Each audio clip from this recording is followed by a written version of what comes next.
So what's up mga daddy? So this is the Honda Giorno Plus 2026. Yan. Yung nakuha natin is Jubilee Pearl White or Jubilee White. Yan. So sa mga nagtatanong sa black up, no, yung driving position na natin, kung anong position ng ating paa, yung Giorno talaga, makapal talaga yung upuan. So ganito siya. Yan, tiptoe tayo. Naka-center stand, tiptoe. Kahit wala naka-center stand, tiptoe pa rin tayo. Ganyan talaga. So pwede natin ganyanin yung paa natin dito. Yan. So, meron naman tayong flat seat na kasi papalitan ko talaga yan ng flat seat kasi masyadong makapal. Sayang, napakaganda talaga sana ng leather na ginamit. Pero yung concept kasi natin is black din black and white. So, next is quick specs tayo, quick specs. This is 4 valves, 4 stroke, single overhead cam, and ano pa ba? Fuel injected na to and liquid cooled. Tapos yung makina nito can produce 11.4 Newton meter of torque. Yan, and yun lang, pa-flash ko sa screen yung quick specs. Yan.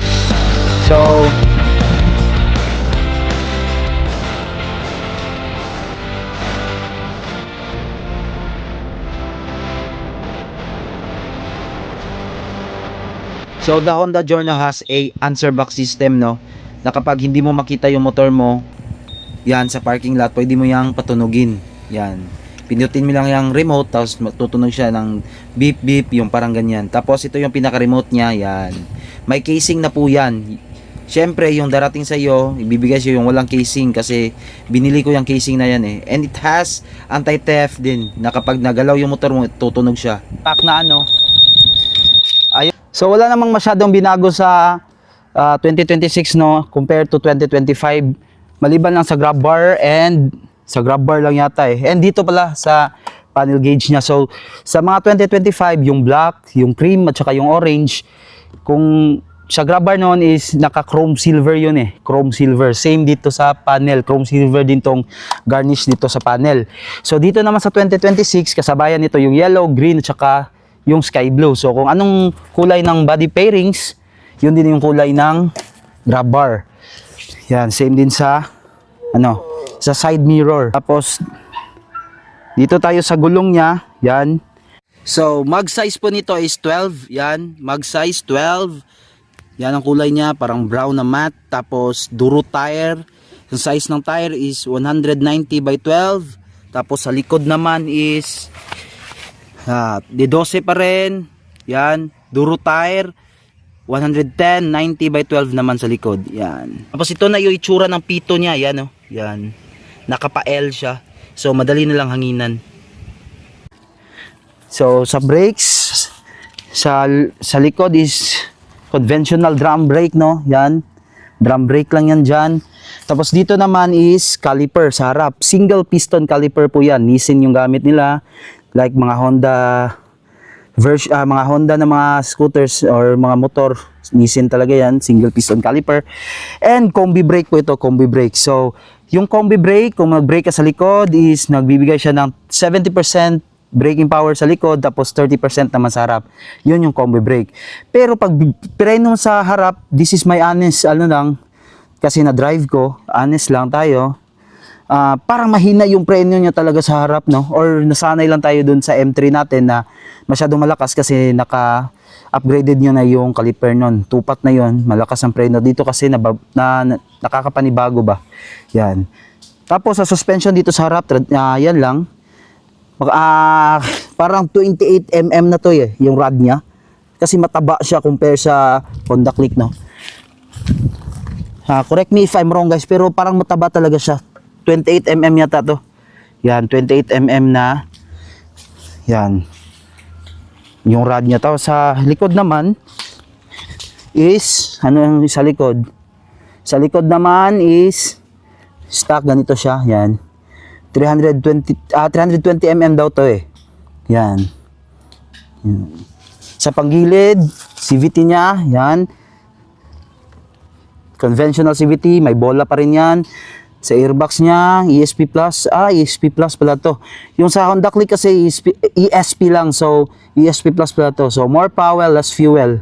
Yun yung ni Honda Kung sa Yamaha Blue Core yata yun Yan, tapos, ano pa ba? Ito sa harap. Yan, sa harap. Ito yung high niya and low.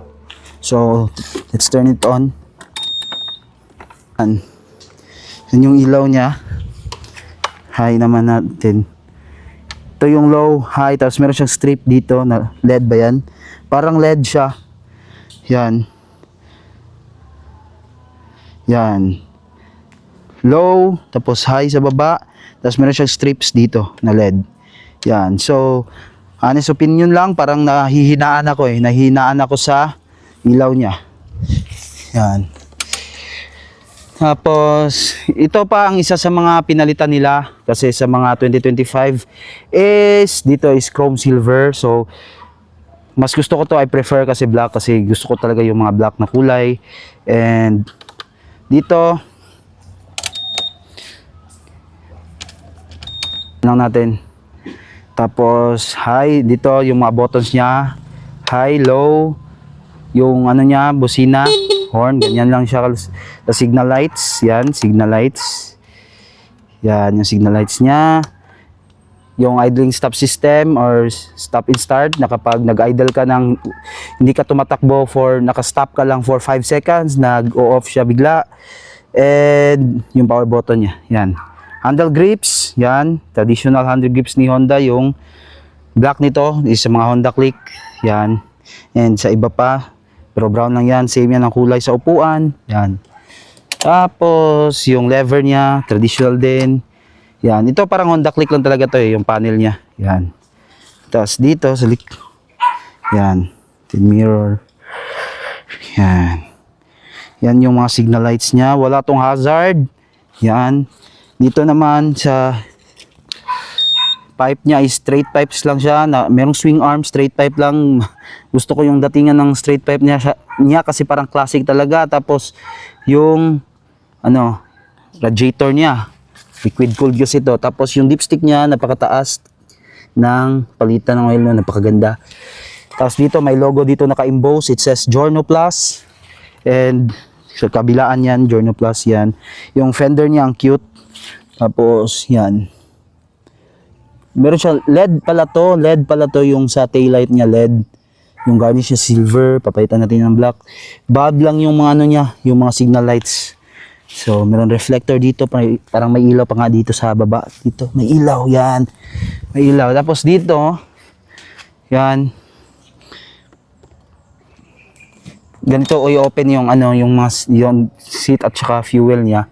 Yan, sa fuel pala guys, kaya niya ang full tank nito is 5.5 liters. Yan. Sa fuel niya 5.5 liters. Yan. So yan, straight mo lang dito sa seat and fuel. Yan, pag pinindot mo to yung fuel, yan, i-open yan, fuel. Ay wait. Hindi sumentro eh. So fuel, if you press fuel, it will open here. Yan. Ulitin natin. Ganyan yung mechanism niya. Yan. Yan, di ba?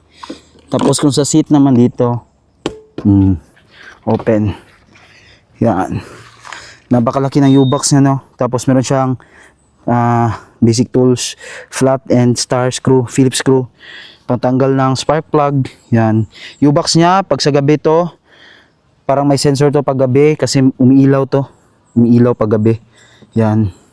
So pag may hinahanap ka pag gabi, walang problema kasi umiilaw naman. Tapos napakalaki na U-box niya, 30 liters to, 30 liters. Yan, kasyang helmet dyan. Tapos may extra ka pa dito. So in my case, I put my here, raincoat. Yan. Yung rubber niya, same sa kulay ng body fairings. Ito yung lagayan niya ng coolant. Yan, it says coolant. Yan. Para sa radiator.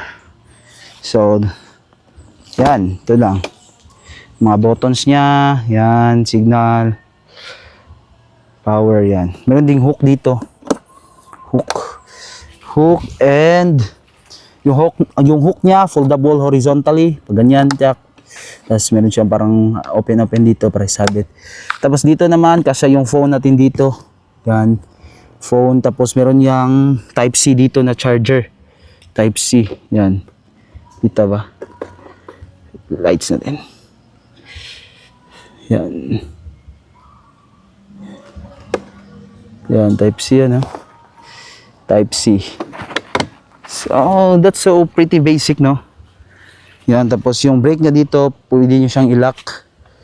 Kung nasa downhill kayo, yan. Yan. So, I think yun lang. Kakabit natin yung flat seat sa next natin na video. So, yun lang. Maraming salamat. Consider subscribing.